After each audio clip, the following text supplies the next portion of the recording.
todo aquel que comete pecado, ¿el qué hace, hermano?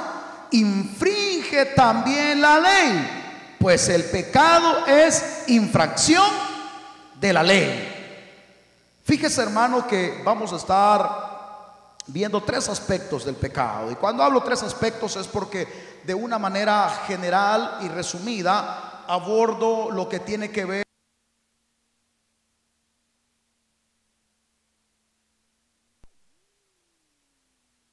en todo lujo de detalles, porque la doctrina del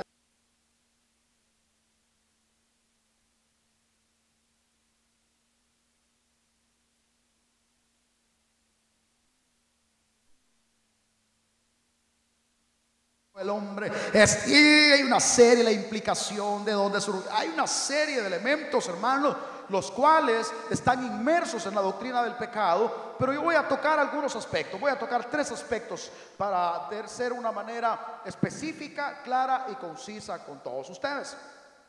En primer lugar, debemos de entender, mis queridos hermanos, el número uno que quiero tratar esta tarde es que el principio del término en el Nuevo Testamento viene del griego clásico, ¿verdad?, que nosotros conocemos como errar al blanco. Errar al blanco. Y el concepto que se manejaba cuando se toma este concepto es el de aquel de un arquero que tiene un punto específico. Yo sé que ustedes en la televisión han visto, los gringos, ¿verdad?, ponen algunos asuntos ahí con unas ruedas, círculos, y están con unos tipo dardos ahí, ¿verdad? O usted ha visto las competencias donde el tipo está bien lejos, bien retirado, a una gran distancia, y hay un objetivo al cual él tiene que pegarle, y cuando no le pega directamente al objetivo, entonces eso es errar al blanco. En ese contexto se mueve lo que es el pecado. Es errar al blanco. También puede ser visto como el hecho de la transgresión de la ley, del hombre rebelde o del hombre idólatra, el cual deliberadamente, mis queridos hermanos, intencionalmente desarrolla o quebranta esos mandamientos, esos estatutos, esas leyes las cuales Dios ha establecido. Y el primer lugar que vamos a tocar, hermanos, es el origen del pecado. Y cuando hablamos del origen del pecado, la Biblia nos enseña que primeramente su origen se da, hermanos, contradictoriamente en el cielo. Surge un individuo, surge un arcángel, el cual Dios tenía a un lado, el cual usted le conoce como luz bella, y ya otros le conocen nada más como Satanás. Luz bella, luz hermosa, ¿verdad? Ese arcángel, el cual tenía mucha influencia, un arcángel el cual tenía mucho poder, un arcángel el cual tenía mucha gracia también de parte de nuestro Dios. Él estaba en la misma presencia con el Señor.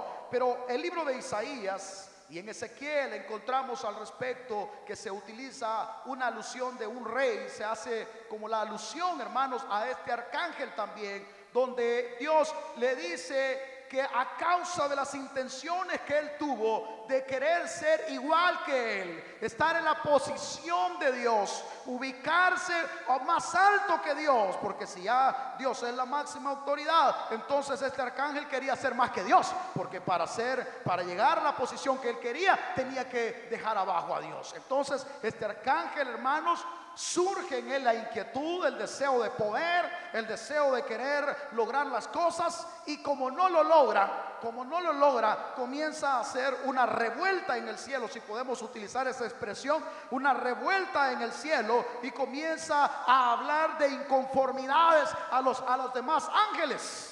Y comienza a decirle: no, lo que pasa es que Dios tiene tanto poder, y es que Dios nos ha limitado aquí, y es que Dios esto, y mira, y lo otro. Y comienza a hacer una revuelta. Tenga cuidado, hermanos, porque hay gente que algunas veces actúa de esa manera también. Hay gente que tiene demasiadas inconformidades en el corazón, y algunas veces, ¿sabe qué es lo más tremendo? Que hay gente que ha tenido la oportunidad de hacer las cosas, y cuando tuvo la oportunidad de hacer las cosas, no hizo nada. A veces sus hijos lo critican a usted como padre, ¿sabía eso? Es que mi tata debería de comprar esto, mi tata debería de comprar lo otro, deberíamos de comer así, deberíamos de esto, deberíamos de lo otro. Y cuando ellos llegan al cargo de tata, ¿qué vienen a hacer? ¿Se dan cuenta que no era tan fácil. Como decir, hagan esto, hagan lo otro, comamos aquí, comamos allá. ¿Por qué? Porque hay que, mire, sudársela. Entonces, hermano, en ese proceso se origina el pecado, esa inconformidad, esa desobediencia, esa deslealtad, la cual presenta un arcángel, un ser de alto rango, produce la primera experiencia de pecado, pero no dentro de los seres mortales, sino solamente entre los seres angelicales.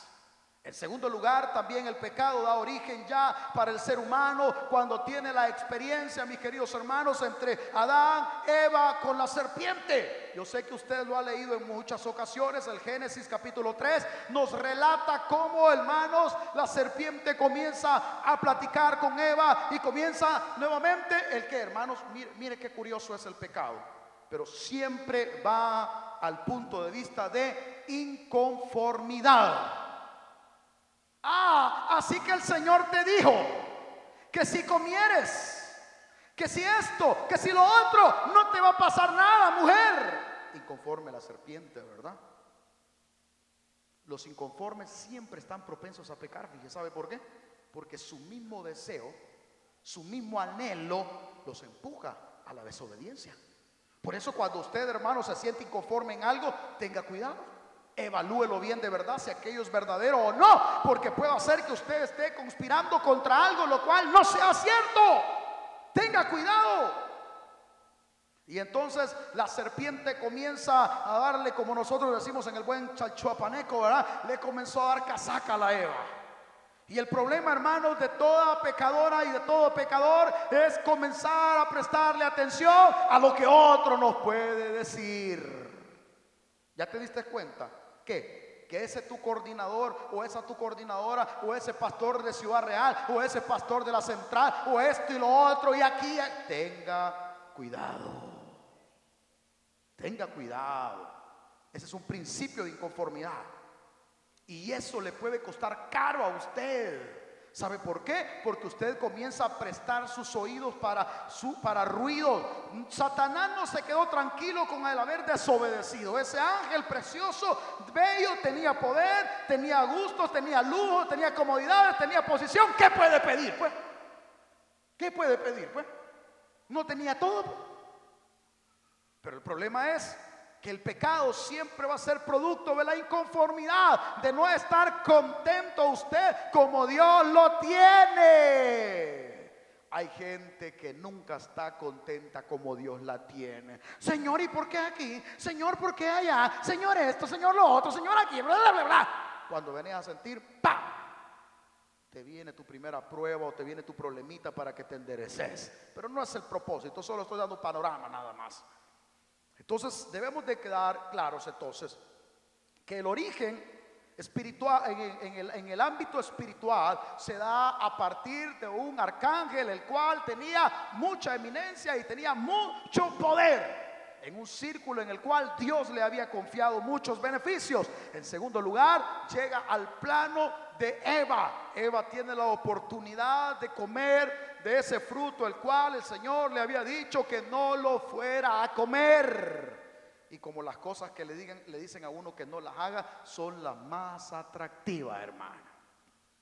Hermano, eso es lo más atractivo. No vayas a correr. Le han dado un carrito bonito a uno y le dicen, yo me recuerdo cuando tuve mi primera experiencia con un vehículo, que lo primero que me dijeron es, por favor, no lo puede pasar más de 70 kilómetros. Estaba recién ajustado. Y Oscar sabe que cuando un motor está recién ajustado, usted no lo puede atracar. Tiene que cargarlo tecniqueado. Y entonces me acababa de dar el mecánico como 50,000 recomendaciones. Mire, se le puede pasar esto, le puede pasar lo otro. Mire aquí, mire, y me dio un montón de cosas. Pero yo, hermano, me sentía tentado porque yo soy una persona muy amante de la velocidad. Yo soy muy amante de correr los vehículos, de andar a 140, 160, 180, que es lo más que he llegado, porque los vehículos ya no dan más, ¿verdad? Pues sí, porque el tipo de clase de vehículo que he tenido, no estoy diciendo que no hayan otros que lleguen a 250 y 300, ¿verdad? Pero yo, hermano, ese día venía y como el Señor me dijo que no lo corriera más de tal cantidad de 70 kilómetros, yo venía con aquello. Cuando yo venía a sentir, solo le tocaba y cuando yo venía a sentir, hermano, mire qué tremendo es eso. Yo venía a 80. No tengo que ir a 80, no tengo que ir a 80. Me ha quedado bonito el carro, decía yo, bien emocionado, bien alegre, ¿verdad? Le volví a meter la pata y de repente se me volvió a olvidar. Cuando venía a sentir, ya venía a 100. Yo no sentía la velocidad, yo contento. Mire, para no cansarlo, venía a 120. Si me dijo, y dije 70, 80, 90, 100, 110, 100. Ya voy rebasando 50 kilómetros más de lo que me acaban de decir que no lo debo de hacer. Y cuando iba a Santana, para mí era una tentación, porque ir a 70 kilómetros yo sentía, hermano, que todo me pasaba. Y para mí era un sufrimiento muy duro. Y entonces yo decía, a veces algunos hermanos han andado conmigo, no, decía, voy a que sea un poquito más, aunque sea un poquito más. Y me recuerdo que una vez un hermano que iba conmigo, pastor, no se le olvide que lo acaba de ajustar y cuánto gastó. Y cuando me dijo cuánto gastó, sí. Ahora, ¿qué te quiero decir? El hecho es que siempre aquellas cosas las cuales te dicen que no las hagas, siempre tendrás la tentación de querer hacerlas. Séle fiel a tu mujer. Séle fiel a su novia. Y cuando veo otra, me quedo con esto, me quedo con la otra.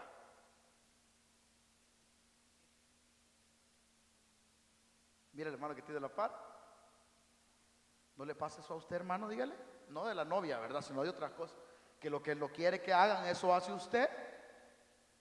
Entonces, tenemos que tener cuidado. El origen del pecado se da en medio de ese contexto. Entonces, hermano, en primer lugar, debe de quedarnos claro que la voluntad de Dios es que el hombre siempre se mantenga sujetado y dispuesto a la voluntad de Él. Lastimosamente, el ser humano no pudo entender y comprender que la voluntad de Dios era bendecirlo.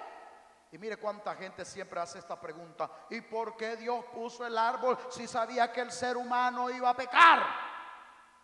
Muy buena pregunta, fíjese. Pero le voy a dar la respuesta tan sencilla y tan práctica. Porque el Señor no creó robots. El Señor creó seres pensantes. Y cuando hablamos de seres pensantes, estamos hablando que Dios creó hombres que pueden decidir entre el bien y el mal. O sea, personas con un libre albedrío. Usted tiene el poder de decidir. Si usted quiere vivir amolado, usted lo decide, hermano. Si usted quiere dejar de venir a la iglesia, usted lo puede decidir. Si usted quiere irse a chupar, usted lo puede decidir. Si usted quiere hacer esto, usted puede decidirlo. Pero cuando le venga el sopapo, eso ya no lo decide usted. Eso ya lo decidió antes con la decisión que usted tomó. Entonces, hermanos, quedamos claros en el origen del pecado. En segundo lugar, el segundo aspecto que quiero tocar es el hecho que el pecado es una realidad. La gente quiere negar el pecado. Muchas iglesias ahora en día ya no quieren hablar de pecado en sus congregaciones. No se menciona la palabra pecado porque parece algo terrorífico, parece algo lo cual no es muy correcto. Es que la palabra pecado es muy atemorizante. Es que la palabra pecado produce esto, produce lo otro. Es que la palabra pecado como que ya deberíamos de modernizarla y usar una terminología diferente. Cuidado, señores. A lo que Dios le llama pecado es pecado. Y a lo que Dios no le llama pecado, deje de usted y yo, dejemos de andar llamándole pecado a lo que no es pecado. Porque la Biblia, los parámetros del pecado están muy claros. Y lo que es pecado, clarito, la Biblia lo declara, ¡pam!, de un solo. Y lo que no, deje de andar arrimándole cosas. Si no, vamos a caer como los fariseos, ¿verdad? Que le habían agregado una serie de cuestiones a la ley, la cual se era insostenible para el ser humano. Entonces, hermano, ¿cuál es la realidad del pecado? La realidad del pecado es que esto, hermanos, es algo lo cual no podemos negar. Históricamente tenemos que darnos cuenta que la Biblia nos habla de la desobediencia y nos muestra también la desobediencia del arcángel. Por lo tanto, el hombre desobedeció a Dios y el hombre no puede negar la realidad de desobediencia o de quebrantamiento de la ley. Pero hay muchos grupos o movimientos o pensamientos filosóficos que se han levantado a lo largo de la historia que quieren decir que el pecado no es una realidad y tratan de desvirtuarlo. ¿Como cuáles, pastor? El ateísmo. El ateísmo, hermanos, es un grupo el cual dice no existe Dios. Niega la existencia de Dios y por lo tanto también al negar a Dios niega la existencia del pecado. Y dice ellos, solamente el hombre puede dañar a su naturaleza o la naturaleza de otro, pero a Dios no, porque Dios no existe. Eso es lo que dice el ateísmo. La transgresión que yo puedo hacer es dañar a otro ser humano y que otro ser humano me dañe a mí, pero a Dios nadie puede transgredirlo, porque Dios, dicen ellos, no existe.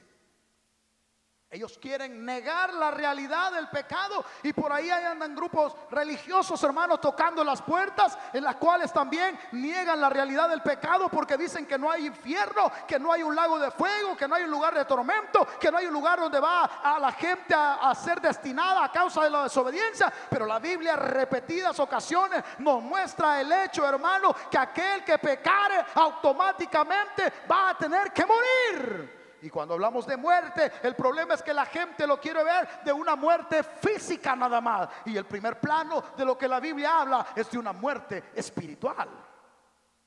Entonces, los grupos se han levantado, movimientos se han levantado. Hay otro grupo, hermanos, otro movimiento que se levantó también negando el pecado, diciendo que el pecado no es una realidad, y es el determinismo. Se trata de esta teoría, habla o afirma que el libre albedrío es un engaño y no es real.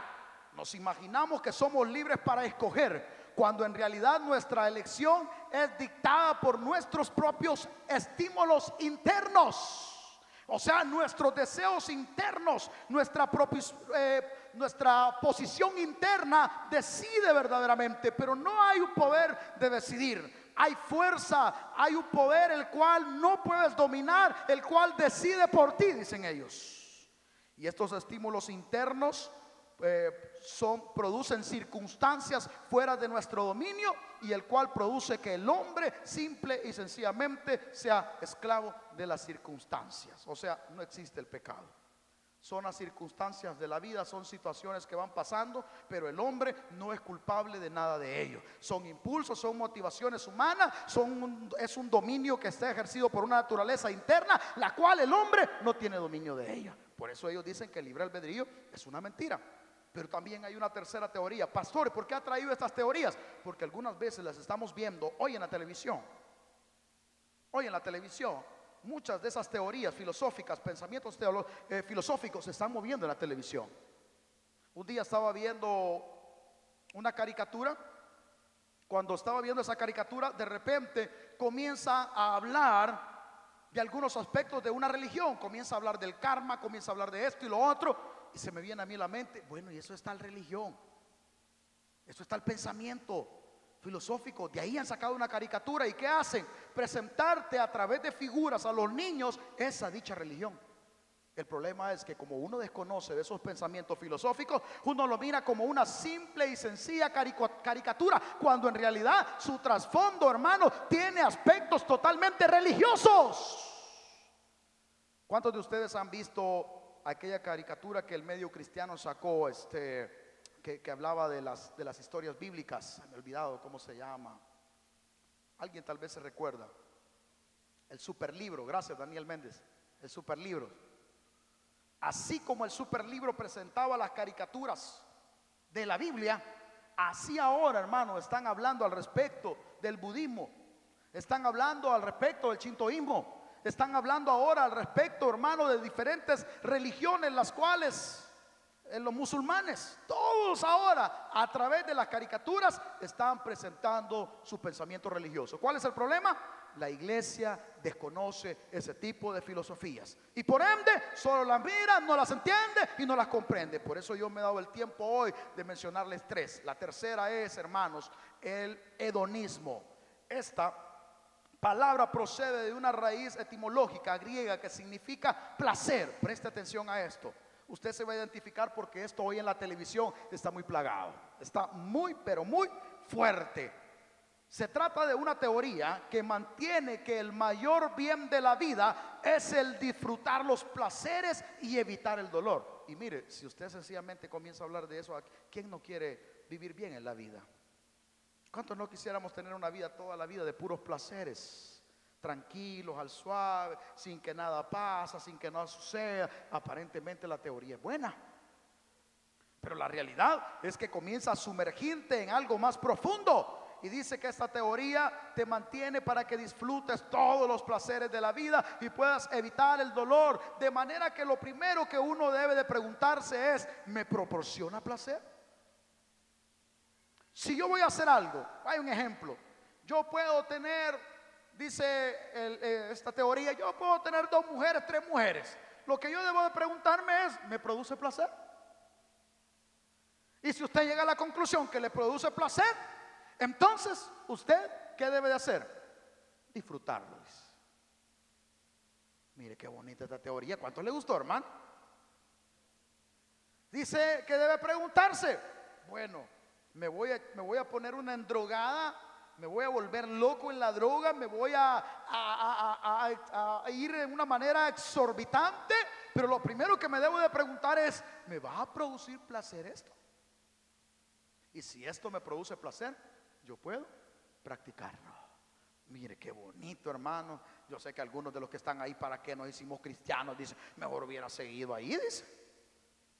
Y como al ser humano el alcohol le produce satisfacción, entonces dice: para nosotros el alcohol no es malo, no trae ninguna consecuencia. ¿Por qué? Porque produce emociones y sentimientos bonitos. Eso es lo que aparentemente nos está enseñando la sociedad. Y por eso ahora usted mira todas las películas, hermano, donde los adolescentes, ahora en día, hace poco, ¿verdad?, estaba saliendo por las noticias de un grupo de jóvenes universitarios que estaban reunidos en una casa de un compañero y que todos ahí comenzaron a drogarse, hasta que terminaron violando a una muchacha, pero como produce placer, entonces no hay problema. Mire qué peligrosos son estas. Sí, para ellos produce placer, pero para el segundo y el tercero, ¿qué produce? ¿Qué habrá sentido esta señorita cuando la estaban violando 4 o 5 personas? ¿Se habrá sentido satisfecha a pesar que estaba drogada? Saber que habían 5 o 6 individuos los cuales ella no quería, pero todos estaban disfrutándola de él. ¿Se da cuenta? Esto está regado en el mundo, mis queridos hermanos. Y si fuera poco, oiga, mire lo que está adoptando y usted se va a identificar, porque hay muchas iglesias que están utilizando estos aspectos ya, y sin darse cuenta, hermanos, debido a que muchos de nuestros compañeros ministros no tienen una formación teológica, entonces ellos algunas veces desconocen este tipo de conceptos y dicen: hermano, no todos los hedonistas viven una vida viciosa, pero la tendencia en general del hedonismo es pasar todo por alto. El pecado no existe para ellos, y adorar, han puesto ahora que tienen que, la píldora que le están dando a la gente es: no hablemos de pecado, hablemos, oiga esto, hermanos, de debilidad. El hombre es débil, y yo tengo una debilidad, y mi debilidad son las mujeres, porque a mí me produce placer. Cuidado. Otro dice: no, hombre, si este es una debilidad inocente, sencilla y práctica, a nadie afecta esto, a nadie, si nadie se va a dar cuenta. Lo otro es: obtuve un tropezón, dice, en el evangelio, pero ese tropezón como que se está haciendo vicio ya, porque hay muchos cristianos que están llevando una vida doble, moralmente hablando. Ya no es un tropezón. Un tropezón es cuando te equivocaste de verdad en la vida, cometiste un pecado, lo reconociste y te apartas de él, dice la Biblia. Pero cuando ya estás disfrutando ese tropezón todos los días, bueno, hoy me tropecé con una, mañana me tropiezo con otra, otro día me tropiezo con otra y otro día me tropiezo con otra. Y entonces el hermano Lai, que está sentado por ahí, ¿verdad?, dice: ay, no, dice, si es de una simple equivocación que tuve. Y de esa simple equivocación salieron como 5 bichitos de diferentes mujeres. Pero como a él le produce placer, entonces no es pecado. Mire cómo está el mundo ahora. ¿Está trastornado el mundo, hermanos? Claro que está trastornado. ¿Lo estamos viendo en la televisión? Sí, lo estamos viendo en la televisión a cada momento. Ahora, el problema es que la iglesia no debe de acomodarse a esto. La iglesia debe darse cuenta, hermano, usted debe de entender que el pecado es una realidad. El pecado existe y el pecado es transgredir, desobedecer, pasar, sobrepasar las leyes de Dios. Cuando usted quebranta las leyes de Dios, usted cayó en un pecado. No tiene otro nombre. Y por más que queramos minimizarlo y por más que queramos suavizarlo, no se puede. Pero todo aquel que vive y ama el pecado, el versículo anterior, los versículos, si usted estudia el contexto anterior, usted se va a dar cuenta, el cual dice, no es de Dios, dice. Porque el apóstol, en ese mensaje que está enviándonos, esta carta, está dirigido a los hermanos, está dirigido a la iglesia. Que muchos ya nos hemos acomodado a tener un estilo de vida muy libertino dentro de las iglesias. Las iglesias ahora están llenas de gente, pero gente que quiere vivir y quiere vivir y quiere vivir, pero pecando todos los días, deseando el mal a su prójimo, haciendo cosas inmorales, haciendo cosas las cuales no agradan a Dios. Y esa no es la manera correcta de vivir el evangelio. La manera correcta de vivir el evangelio es que usted y yo cada día nos esforcemos, nos sacrifiquemos. ¿Para qué? Para tratar de hacer la voluntad del Dios Todopoderoso. ¿Cuánto le da la gloria al Señor? Pastor, entonces ¿somos perfectos? Claro que no somos perfectos, pero vamos en busca de esa perfección. ¿Y cuándo lo vamos a lograr? Cuando estemos en la eternidad con Jesucristo. Pastor, o sea que lo que el pasaje quiere decir es que yo nunca voy a pecar. No. No está diciendo que nunca va a pecar, porque entonces diría que usted viene a ser una persona perfecta en esta tierra, y en esta tierra no hay persona perfecta. Pero sí hay una cosa: hemos muerto al pecado. ¿Cuántos ya murieron al pecado? Levante su mano así con convicción y diga: yo ya morí. Y como diría un viejito, yo morí. Estoy muerto al pecado. Entonces, ¿qué sucede? Que ya mis impulsos ya no están en búsqueda del pecado. Ya no ando todos los días que voy a pecar, en qué voy a pecar, en qué voy a fallar. No, su búsqueda cada día es ver en qué va a honrar a Dios. ¿Qué va a hacer usted para honrar a Dios? Y voy al tercero, hermanos, y aquí me voy a tener un poquito. Entonces dijimos que en primer lugar dimos el origen del pecado. Ya dimos que fue, hermanos, en el ámbito espiritual, ¿verdad? Un ser creado de parte de Dios, una persona poderosa, la cual Dios había creado en el ámbito espiritual. En el segundo lugar llega el ser humano. En segundo lugar, el segundo punto que tocamos, hermanos, el pecado es una realidad. Es algo que no podemos negarlo por más que queramos. Es una realidad. El hombre podrá usar lo que quiera y decir que el pecado es esto y que no hay infierno y que no hay condenación, pero la Biblia dice que el alma que pecare, o el ser que pecare, morirá. Morirá. Y mira, hermanos, que esa muerte es estar lejos de Dios. Qué duro será. Mire, usted y yo, algunos de ustedes que hemos perdido un ser querido, algunos han perdido un padre, una madre, o algunos han perdido a ambos. ¿Verdad que es doloroso saber que uno ya no mira a ese ser querido todos los días?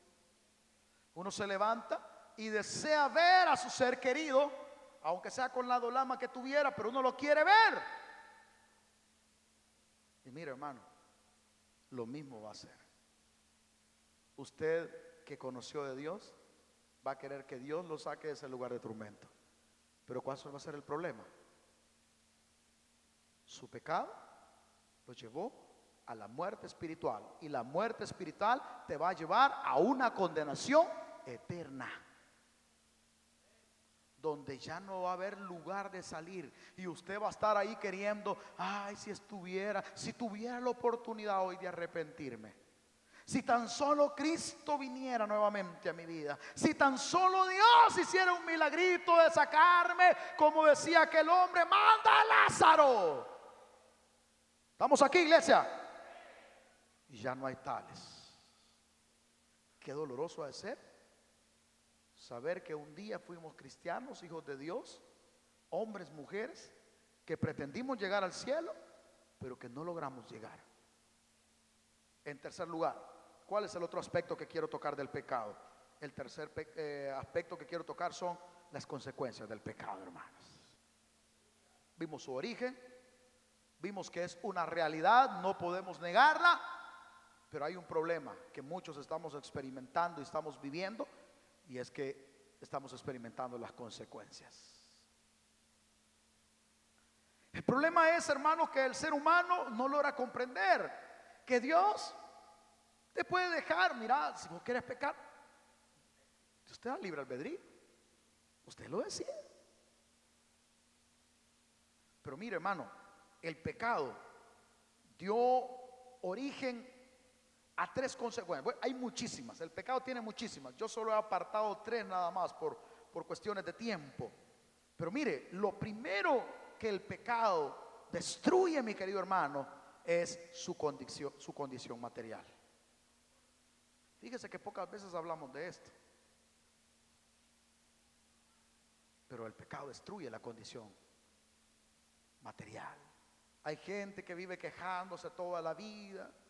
Yo tuviera esto, yo tuviera lo otro. Y me recuerdo porque una vez platicando con Argueta me dice, pastor, me dice, me chupé, ¿cuánto te habías chupado?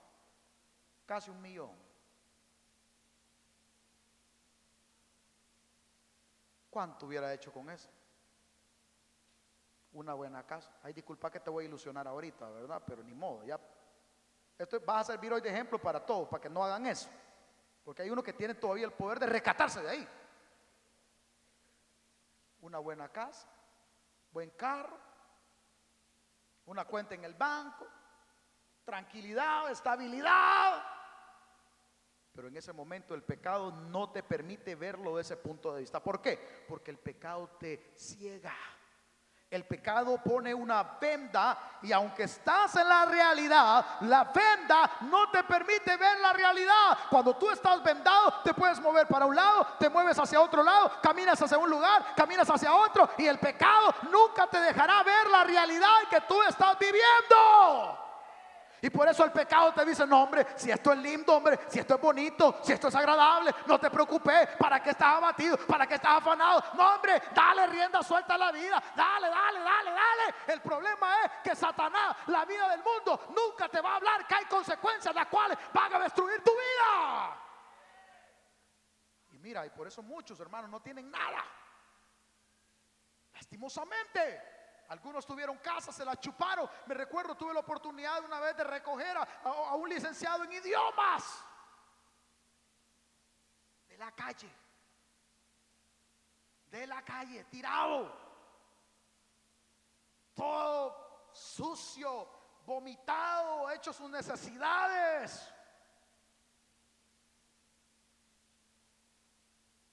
Yo tenía quizás aproximadamente unos 14 años, 13 años cuando esto sucedió, si no un poquito menos. Nosotros le conocíamos como la Chepona, un hombre profesional, y comienza a hablarnos, cuando ya le pasó la tontera, ¿verdad? Y comienza a hablarnos inglés, hermano. Y yo dije, este maestro quedó algo directo de la gran goma, dije yo. No, hermanos, era un profesional. Que se acabó todo y terminó en una calle, en una cuneta. Materialmente te destruye. ¿Qué puedes hacer cuando tanto fumas? Dígame usted, si mi padre fue una persona que fumó tanto, se llegó a fumar 3 cajetillas diarias, todos los días, 3 cajetillas. Tras eso sumado si tienes el vicio de mujeriar, y tras eso sumado si tienes el vicio de chupar, ¿de qué te sirve un buen jugoso salario? Nunca vas a hacer nada. Nunca vas a hacer nada. El hombre que tiene vicios nunca va a tener nada. Y se queja con Dios y protesta con Dios. ¿Y por qué tengo cáncer? ¿Y por qué me salió una sombra en los pulmones? ¿Y por qué sale esto? ¿Por qué sale otro? Se te olvida. Todo lo que el hombre sembrare, eso va a cosechar. Dele un aplauso al Señor esta tarde. Entonces el ser humano debe de entender que hay una destrucción de la condición material. El pecado empobrece al ser humano. El pecado produce pobreza. Y puedo hacer que haya algún amigo esta tarde que no me quiere entender. Pero mientras tengas esa vida, esa condición pecaminosa, aquí hay muchos hermanos que antes vinieron a pata. No tenían carro, no tenían moto, no tenían bicicleta, no tenían nada. Lo único que tenían eran grandes deudas, grandes problemas. Y ¿sabes qué? Muchos de ustedes han salido de las deudas, muchos de ustedes han salido de la crisis, muchos de ustedes han prosperado, compraron una Submotivo, toda vieja, pero ahí andan y no la deben. Pero el que anda en el vicio, dígame usted, ¿qué hace? Si nomás caen las chirilicas, allá se va para el nightclub, ¿verdad? Como que no tuviera mujer. Ahora andar viendo mujeres chulonas allá para ir a pagar, a acabárselo. El pisto por gusto. Pero eso es lo que dice el pecado. Disfruta, deleita tus ojos. Dale libertad a estos ojos que un día se han de comer los gusanos. Dale que se dice que disfrutó. Pues. ¿Ah? Si al salir de ahí saliste, papito, lavado, pero no con la sangre de Jesucristo, sino con la sangre del diablo. ¿Cuántos dicen amén esta tarde, hermano? Limpito sale el cliente. El vicio empobrece la gente. Aparte de que te daña el cerebro, aparte que te destruye, te empobrece. En segundo lugar, el pecado, las consecuencias del pecado destruyen tu condición social. El pecado rompe las relaciones humanas. ¿A qué me refiero? Terminas con tu matrimonio. Si cuántos de los que están aquí, muchos de los que están aquí, aunque no me digan amén ahorita, yo sé que muchos de los que están aquí ahora, antes destruyeron su vida. Mire, yo cada vez recuerdo esto. Y es que mi papá, cuando mi papá falleció, murió solito después de tener tantas mujeres. Yo les he contado a ustedes que somos 3 hermanos. Mi hermano Juan Carlos, Marlon y yo sí somos del mismo tata. No nos parecemos mucho, pero somos del mismo tata y la misma nana. De ahí vienen otros 3 por otro rumbo, otros 3 por otro rumbo, otro que está en Estados Unidos, otro que no sabemos si ya se murió, otro que está no sé por dónde, qué colonia, otro que está... Mire qué tremendo, hermano. Yo cada vez que me cuento, hay gente que me dice, porque un día una hermana me vio donde la mamá de una de mis hermanas, y yo estaba ahí platicando porque yo llego donde ellos, comparto con ella y me dice, hermano, ¿y usted no siente nada? Si lo único que siento es el amor de Cristo. ¿Y qué más voy a sentir? ¿Para qué la voy a odiar? Pues si ya estuvo. Si ella no tuvo la culpa, si fue el mitad el mujerero. Y ella que no dijo que no también, ¿verdad?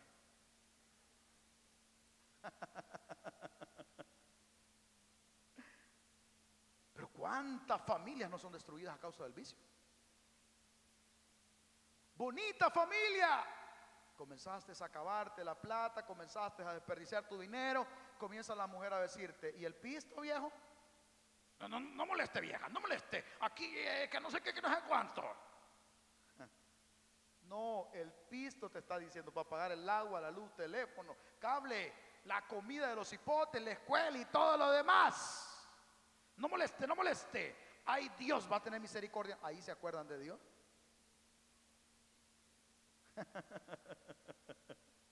Mira cómo es el pecado, hermano. No te dice que te va a destruir tu familia, pero son cantidad, infinidad de gente que tiene su familia destruida. ¿Producto de qué? Producto del pecado. Que lo quiera reconocer, es problema de él. Pero el mundo quiere destruir todo lo que pueda. En tercer lugar, y lo último, está tarde para finalizar, lo último que destruye es su condición moral. El pecado produce un comportamiento cada vez más degenerado, hermano. Se degenera. El ser humano se degenera. Yo sé que usted ha conocido casos de hombres que después de tener un amante, ya no solo se quedaron en tener el amante, sino que después, cuando se va degenerando, ya lleva hasta los hijos donde el amante y ya no siente ninguna carga de conciencia. Ya después ya no le basta llevar solo a los hijos donde el amante, ya cuando va perdiendo la conciencia moral, ya cuando está su aspecto moral está corrupto, lleva hasta el amante, lleva a la casa. Mira, esta es la otra, le dice. Yo he conocido casos. Yo soy producto de un hogar de esos, donde la otra mujer llegaba a mi casa a traer dinero. Y cuando mi mamá necesitaba, yo iba de la otra mujer a traer dinero. Y cuando se peleaba con mi mamá, se llevaba el televisor para donde la otra mujer. Y cuando se peleaba con la otra mujer, estaba contento yo, porque cuando se peleaba con otra vieja, teníamos que ir a traer el televisor a la otra casa y lo llevábamos para la casa nosotros. Eso es lo que hace el pecado, hermanos. Eso es lo que hace el pecado.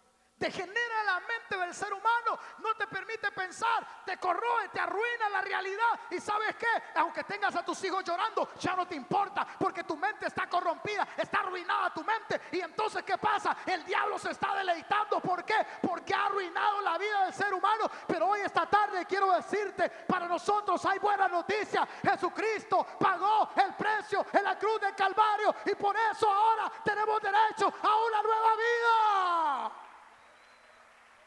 Aunque hay corrupción, aunque hay pecado, los cristianos ofrecemos esta tarde una voz de esperanza para el ser humano. Pero depende de ti esta tarde que quieras entender que mientras no tomes la decisión de seguir a Jesucristo, mientras tomes la decisión de estar en el pecado, tu vida va a ir de mal en peor. Y yo nada puedo hacer. Yo no puedo hacer nada. Quisiéramos sacarte de ahí. Del pelo quisiera agarrarte para que entendieras que esa vida no te conviene, pero no puedo. No me toca a mí.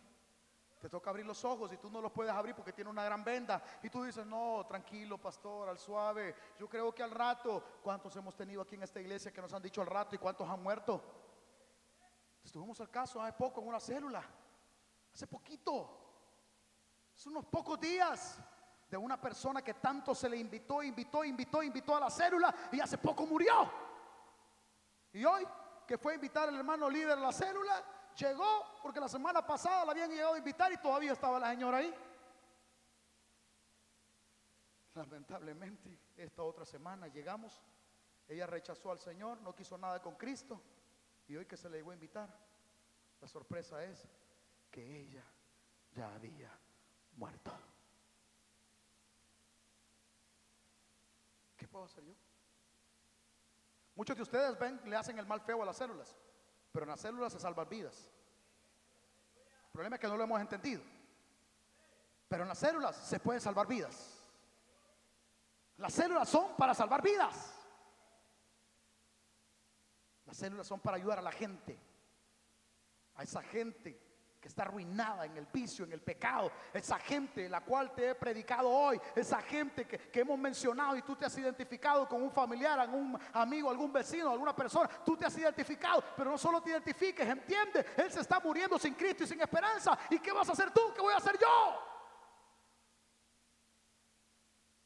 Me gusta cómo sigue diciendo el pasaje. Leámoslo, por favor, si usted tiene abierta su Biblia todavía.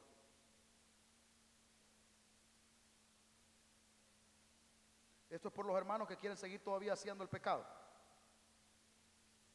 Pequé, pastor, y sí, no pude hacer nada. Está bien, reconcíliese con el Señor. Pero si usted ya cayó 50 veces en el mismo, ya se le parece ser que ya le vamos a tener que hacer la cancioncita que se tropezó, pero con la misma piedra. Y algunos que saben de esas canciones, ¿verdad? Se recordaron. ¿Lo tienen, hermano? Todo en el versículo 6, todo aquel que permanece en él. ¿De qué está hablando?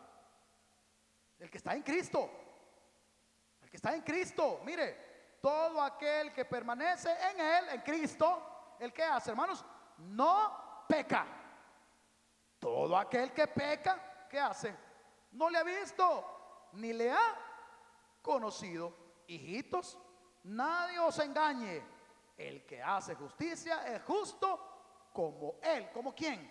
Como Cristo, que es justo. ¿Cuántos queremos ser justos como Cristo? Dele una ofrenda de palmas y dígale: Señor, quiero mejorar para ti, quiero vivir para ti, quiero servirte a ti, quiero ser para ti, Señor. De una manera clara y sencilla te he tratado de presentar lo que es la amartiología. De una manera sencilla, lo más fácil que he podido. Ahora, amigo que nos visitas, depende de ti. Ya no depende de mí. Ya te hablé clarito. Te hablé dónde se originó el pecado. Ya te enseñé que el pecado es una realidad. Y también ya te mencioné que hay consecuencias si pecas. Si quieres vivir pecando, vive pecando, pero las consecuencias te van a alcanzar. Te van a destruir. Pero eso, tú puedes apartarte de ahí hoy. Tú puedes salir de esa vida pecaminosa. Tú puedes renunciar hoy a esa vida de pecado. Y puedes invitar a Jesús a tu corazón esta tarde. El predicador ha terminado su mensaje. La Biblia en Romanos 19 dice: si confesares con tu boca que Jesús es el Señor y creyeres en tu corazón que Dios le levantó de los muertos, serás salvo. Invita a Jesús a tu corazón. Ora conmigo de la siguiente manera: Señor Jesús, yo te recibo hoy como mi único y suficiente Salvador personal. Creo que eres Dios, que moriste en la cruz por mis pecados y resucitaste al tercer día. Me arrepiento, soy pecador. Perdóname, Señor. Gracias doy al Padre por enviar al Hijo Jesucristo a morir en mi lugar. Gracias, Jesús, por salvar mi alma hoy. En tu nombre he orado. Amén.